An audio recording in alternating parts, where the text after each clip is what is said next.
আসসালামু আলাইকুম। জামাত আরেকটা নতুন ইস্যু সামনে এনেছে। সেটি হচ্ছে সংবিধান সংশোধনে একক দলের ক্ষমতা থাকার পক্ষপাতী নয়।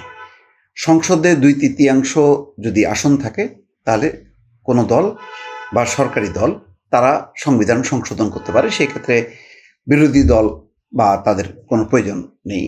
যেহেতু তাদের সংবিধান সংশোধনের মতন প্রয়োজনীয় সংখ্যাগরিষ্ঠতা আছে। তাহলে কি ব্যাপক সংখ্যাগরিষ্ঠতা কোনো দল পেলে সে কি সংবিধান সংশোধন করবে এবং সেটা কি সবাই মেনে নেবে?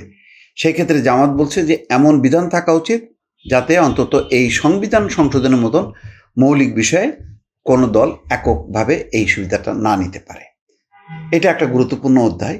এটা জানি না এটা কিভাবে মীমাংসা করবে, এটা বিএনপি সেটা মানবে কিনা সেটা একটা প্রশ্ন।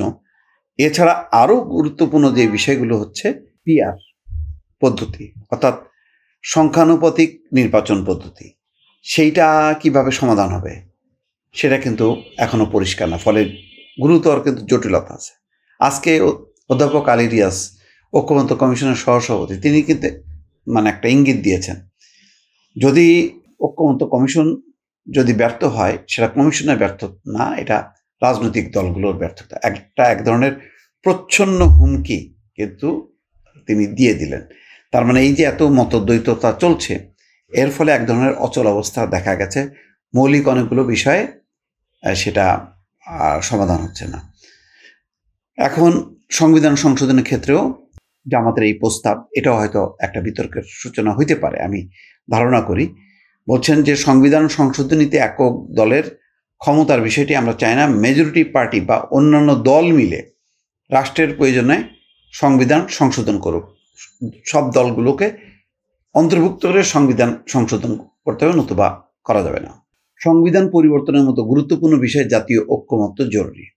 ভালো কথা এটা, কিন্তু বাংলাদেশের প্রেক্ষাপটে এক সোহাগ হত্যাকাণ্ড নিয়ে কোনো ঐক্য দেখা যাচ্ছে না। যে ঠিক আছে, আর বাংলাদেশের কোথাও যাতে চাঁদাবাজিতে যাতে প্রাণ হারাইতে না হয় এই বিষয়ে একটা ঐক্যমত্য যেখানে হয় না, সেখানে এরকম গুরুত্বপূর্ণ বিষয়ে সেটা হবে এটা ধারণা করা খুব মুশকিল।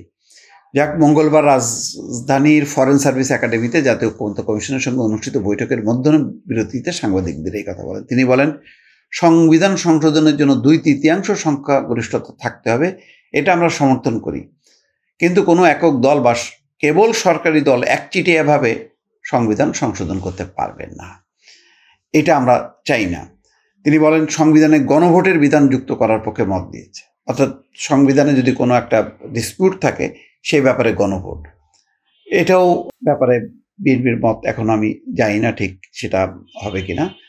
কিন্তু দ্বিকক্ষ বিশিষ্ট সংসদ গঠনের প্রস্তাব এটা বিএনপি মেনেছে, কিন্তু সেটার পদ্ধতিতে কি হবে? উচ্চ কক্ষ কি নিম্নকক্ষের যেই যারা আছে সেই অনুপাত হবে, নাকি ওই ভোটের অনুপাত হবে, সেটা এখনো অমীমাংসিত। পিআর পদ্ধতির প্রতি সমর্থন করি আমরা। পিআর পদ্ধতি গোলমেলে, এটা বিএনপি কোনোভাবেই মানবে না।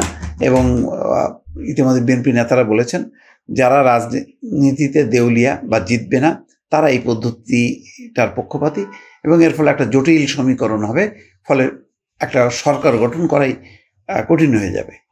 আর এই পদ্ধতিতে আওয়ামী লীগের একটা পুনর্বাসন হবে, এমন কথাও বলা হচ্ছে। যাই হোক, এই মতদ্বৈততা আছে, এইগুলি নিরসন যদি না হয়, ঐক্যমত্য কমিশনের কিন্তু যেই যারা দায়িত্বে আছেন তারা কিন্তু ইতিমধ্যে শঙ্কিত যে কতগুলো পয়েন্টে এই ঐক্যমত্য হবে। দর্শক ভালো থাকবেন, আল্লাহ হাফেজ।